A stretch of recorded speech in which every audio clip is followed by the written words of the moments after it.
صدق الله مولانا العلي العظيم.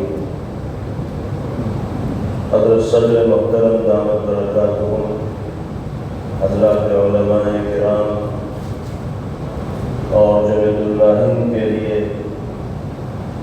روح و جان کی حیثیت رکھنے والے قابل قدر اراکین منتظمہ،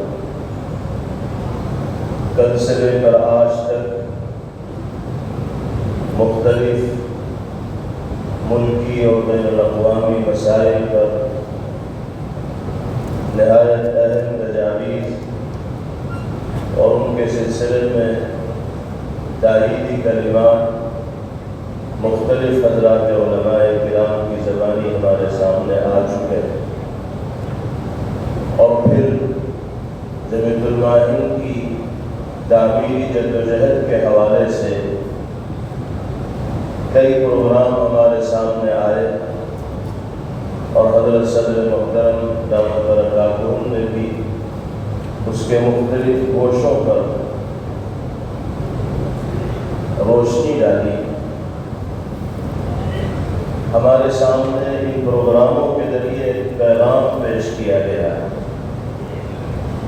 ایک طریقہ کار دکھایا گیا ہے، اور مستقبل میں اپنے فرائض منصبی کو اور ذمہ داریوں کو حسن و خوبی کے ساتھ انجام دینے کا سلیقہ کیا ہو سکتا ہے، بہترین شکل کیا ہو سکتی ہے، اس جانب رہنمائی کی۔ ہم اور آپ اللہ کے فضل و کرم سے جمعیت اللہ کی شکل میں ایک عظیم اسلامی تحریک سے اور تنظیم سے وابستہ ہے، اور اسلامی تحریک کا ہر فرد سماج میں تبدیلی کا خواہاں ہوتا ہے، معاشرے میں دینی انقلاب اور بیداری لانے کا متمنی ہوتا ہے۔ ہم اور آپ بھی اسی جذبے کے ساتھ یہاں موجود ہیں، لیکن یہ انقلاب اور تبدیلی پیدا کیسے ہوگی، سماج میں بدلاؤ کیسے آئے،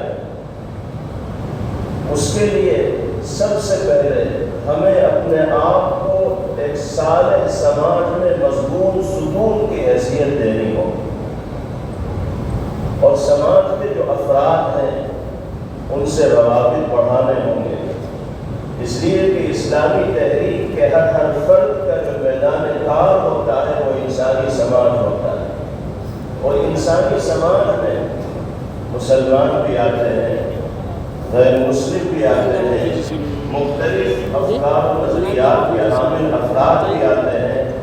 ان سے جب تک روابط ہمارے اور آپ کے مستحکم و مضبوط نہیں ہوں گے، اس وقت تک ہم اپنی فیلڈ میں کامیابی حاصل نہیں کر پائیں۔ ہمیں اپنے آپ کو سماج و معاشرے کے لیے نفع بخش بنانے کی فکر و کوشش کرنی ہوگی، اس لیے کہ اللہ رب العزت والجلال نے بقا کے لیے نافعیت کو شرط قرار دیا ہے، جو مضمون آیت مبارکہ سے ہمارے سامنے آتا ہے۔ ہم جب روابط بڑھائیں گے اور سماج کے درمیان رہ کر اپنی ذمہ داریوں کو ادا کریں گے، سماج کو یہ احساس ہوگا کہ ہم ان کے لیے نفع بخش بنے ہوئے ہیں، تو ہماری جانب سے جو پیغامات ان تک جائیں گے وہ اس پر عمل کرنے کے لیے تیار ہوں گے۔ ہم سب جمعیت اللہ سے وابستہ حضرات یہاں جمع ہیں، اور سماج میں تبدیلی کے خواہاں بن کر یہاں آئے ہیں، اپنے اپنے میدانوں میں اور علاقوں میں جا کر اسی جذبے کے ساتھ ہمیں کام کرنا ہوگا۔ دوسری بات یہ ہے کہ ہمیں اپنے بارے میں یہ فیصلہ کرنا ہوگا کہ ہم بوجھ نہ بنے سماج کے لیے، بلکہ بوجھ اٹھانے والے بنیں۔ یہ نمونہ ہے جو جناب رسول اللہ صلی اللہ علیہ وسلم نے امت کے سامنے پیش فرمایا۔ حضرت خدیجہ الکبریٰ رضی اللہ تعالی عنہا نے نبی کریم علیہ السلام کے جن اوصاف عالیہ کو ذکر فرمایا، ان میں سے ایک صفت پیغمبر علیہ السلام کی یہ بھی بیان کی کہ آپ بوجھ اٹھاتے ہیں، بے سہاروں کے لیے سہارا بنتے ہیں، پریشان حال لوگوں کی پریشانیوں کو دور کرنے کی فکر و کوشش کرتے ہیں۔ اگر ہمیں اور آپ کو سماج میں مؤثر کردار ادا کرنا ہے اور بدلاؤ پیدا کرنا ہے تو اپنے آپ کو سماج کے لیے بوجھ نہیں بننے دینا ہوگا، بلکہ سماج کا بوجھ اپنے کاندھوں کے اوپر اٹھانا ہوگا، ان کے مسائل کو حل کرنے کے لیے کوشاں رہنا ہوگا اور فکر مند رہنا ہوگا۔ دوسری بات یہ ہے کہ ہمیں کسی بھی حال میں میدان میں کام کرتے ہوئے مایوس نہیں ہونا ہے، بلکہ نئے نئے مواقع کی تلاش میں رہنا ہے۔ مختلف میدانوں میں ہمیں کام کرنا ہے۔ وہ میدان ہمارے سامنے ہمارے اکابر کی جانب سے پیش کیے گئے۔ دینی تعلیمی بورڈ کا میدان ہے، ملت فنڈ کے حوالے سے کام کرنا ہے، تحفظ اوقاف کے حوالے سے کام کرنا ہے، درس قرآن کی محفلیں آراستہ کرنی ہیں، درس حدیث کی محفلیں سجانی ہیں، اور مختلف مسائل کے سلسلے میں فکر مندی کے ساتھ زندگی گزارنی ہے۔ ان میدانوں میں کام کرتے وقت بہت سے مواقع ایسے آئیں گے کہ کوئی ہمارا ساتھ دینے کے لیے تیار نہیں ہوگا۔ ہم مکتب قائم کرنے کے لیے ذمہ داران سے رجوع کریں گے، گاؤں میں جائیں گے، شہروں میں جائیں گے، مسجد میں گفتگو کریں گے، لیکن بسا اوقات ایسا بھی ہوگا کہ 2-4 افراد بھی ہمارے تعاون کے لیے تیار نہیں ہوں گے، ہم دوائی کے لیے نہیں آئیں گے، اور دیگر پروگراموں کو لے کر ہم لوگوں کے درمیان جائیں گے۔ ممکن ہے کہ ایسا ہو کہ لوگ ہمارا ساتھ دینے کے لیے تیار نہ ہو۔ ایسے مواقع پر مایوس بالکل نہیں ہونا ہے، بلکہ اپنے میدان میں پوری دردمندی اور دلچسپی کے ساتھ لگے رہنا ہے۔ ایسا بیس تیار کرنا ہے کہ جو ہمارے مزاج سے اور موقف سے ہم آہنگ ہو، اور اسی میدان میں سرگرمی کے ساتھ خدمات انجام دینے کا جذبہ رکھتے ہوں، جس میدان میں ہم خدمت انجام دے رہے ہیں اور سماج میں تبدیلی کے خواہاں ہیں اور خواہش مند۔ انبیاء کرام علیہم الصلوات والتسلیم کی زندگی اس حوالے سے ہم سب کے لیے مشعل راہ اور نمونہ عمل۔ تیسری بات یہ ہے کہ سماج کے دوران ہم جائیں گے تو بہت سی چیزیں ہمیں شرعی اعتبار سے نامناسب لگیں گی، اور بہت سی ایسی حرکتیں مختلف لوگوں کی ہمارے سامنے آئیں گی جن کو ایک مہذب سماج میں بھی اچھا نہ سمجھا جاتا ہو۔ اب ہمیں ان حرکتوں سے پاک کرنے کے لیے کیا طریقہ کار اختیار کرنا ہوگا؟ سماج کو ان برائیوں سے بچانے کے لیے، افراد کو ان برائیوں سے بچانے کے لیے کیا طریقہ کار اختیار کرنا ہوگا؟ اس سلسلے میں بھی بہت سنجیدگی کی ضرورت ہے اور فکر مندی کی ضرورت ہے۔ ہمیں یہ سمجھنا چاہیے کہ بائیکاٹ ہر مسئلے کا حل نہیں ہے۔ مثال کے طور پر شادی بیاہ کی تقریبات میں فضول خرچیاں ہوتی ہیں، اسراف ہوتا ہے، ناچ گانے ہوتے ہیں، اور نہ جانے کیا کیا خلاف شرع اعمال انجام دیے جاتے ہیں۔ ہمارے سامنے ہمارے علاقے میں کوئی اس طرح کی تقریب منعقد ہو اور ہم اس کا پہلے ہی مرحلے میں کلی طور پر بائیکاٹ کر دیں تو ہم یہ سمجھتے ہیں کہ ہمیں کامیابی نہیں مل پائے گی۔ ہم بائیکاٹ کریں گے، وہ ہمارا بائیکاٹ کر دیں گے۔ ہمیں پہلے ان گھروں سے رابطہ کرنا چاہیے جہاں شادیاں ہو رہی ہیں۔ شادی کا وقت آنے سے پہلے ان کو سمجھانا چاہیے، ان سے ملاقات کرنی چاہیے، ان کے سامنے دینی اعتبار سے جو طریقہ کار ہے وہ پیش کرنا چاہیے۔ اس کوشش میں اللہ نے چاہا تو کامیابی ملے گی۔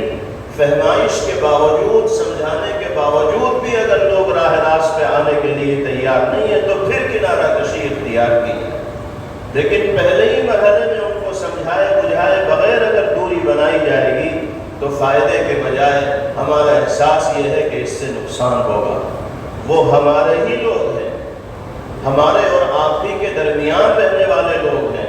ہم یہ سمجھتے ہیں کہ ابتدا میں اگر ان کو سمجھایا جائے گا اور صحیح صورتحال بتائی جائے گی تو وہ ہماری جانب سے پیش کیے گئے راہ عمل کو قبول کریں گے اختیار کرنے کے لیے تیار ہوں۔ ہمارا جو میدان ہے وہ انسانی سماج ہے، اس لیے ہمیں اس میدان میں متحرک و سرگرم ہو کر زندگی گزارنے کی ضرورت ہے، اور حالات تو ناموافق پہلے بھی رہے ہیں، آج اگر ہے تو یہ حیرانی کی اور استبعاد کی بات نہیں ہے۔ ہمارا جذبہ تو یہ ہونا چاہیے کہ لوگ جس حال میں مرنے کی دعا کرتے ہیں، لوگ جس حال میں مرنے کی دعا کرتے ہیں، میں نے اس حال میں جینے کی قسم کھائی ہے۔ حالات چاہے جتنے مخالف ہوں، ہمیں جو راہ حق پر مضبوطی کے ساتھ جمے رہنا ہے اور سماج کے افراد کو حق کی اسی راہ پر، راستے پر لانے کی فکر و کوشش کرنی۔ اور آخری بات عرض کر کے میں اپنی بات مکمل کر لیتا ہوں۔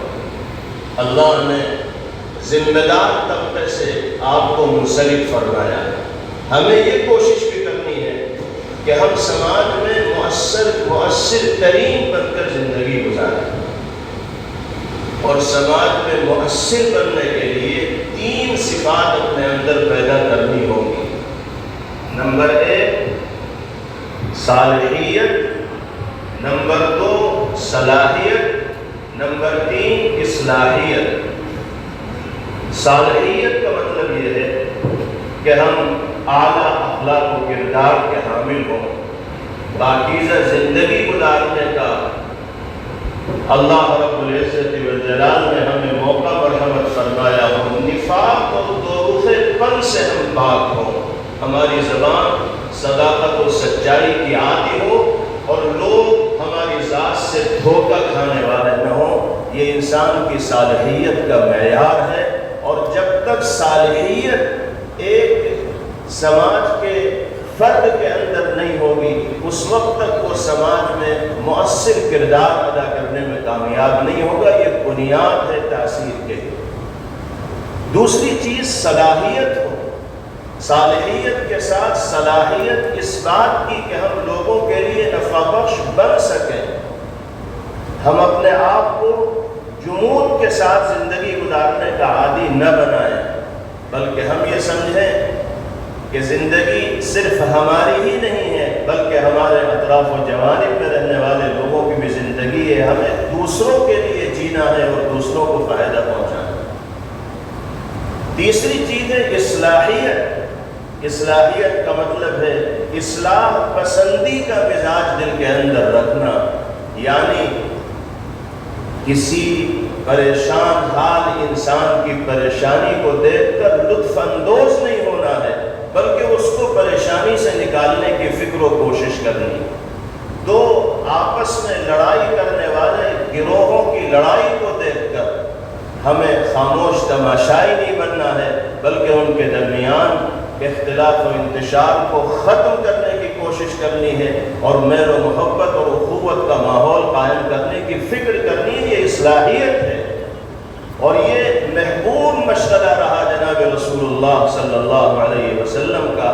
ایک موقع پر آپ نے صحابہ کرام رضوان اللہ علیہم اجمعین سے ارشاد فرمایا تھا، الا اخبرکم بافضل من درجة الصيام والصلاة والصدقة؟ قالوا بلى يا رسول الله، قال اصلاح ذات البين وفساد ذات البين الحالقة۔ فرمایا کہ کیا میں تمہیں ایسے عمل کے بارے میں نہ بتاؤں جو درجے اور مقام کے اعتبار سے نماز، روزے اور صدقہ و خیرات سے بھی بڑھ کر ہے، اس سے زیادہ فضیلت رکھنے والا عمل؟ صحابہ نے عرض کیا کہ یا رسول اللہ کیوں نہیں، ضرور بتائیے۔ آپ نے فرمایا کہ آپسی جھگڑوں کو اور اختلاف و انتشار کو دور کرنے کی فکر و کوشش کرنا وہ عمل ہے جو اللہ کی نگاہ میں نماز، روزے اور صدقہ و خیرات سے زیادہ فضیلت رکھنے والا ہے۔ اور پھر فرمایا کہ آپسی اختلاف و انتشار اور لڑائی جھگڑا یہ مونڈ دینے والی چیز ہے، اور سر کے بال مونڈنے والی نہیں، بلکہ دین کا صفایا کرنے والی۔ یہ مطلب ہے اصلاحیت کا۔ تو اگر ہم جمعیت جیسی عظیم اسلامی تحریک سے وابستگی کے سبب میں صلاحیتوں سے آراستہ ہو جائیں اور صالحیت کا پیکر بن جائیں اور اصلاح کے علم بردار بن جائیں، تو اللہ کی ذات سے امید ہی نہیں بلکہ یقین ہے کہ ہم سماج میں اپنے آپ کو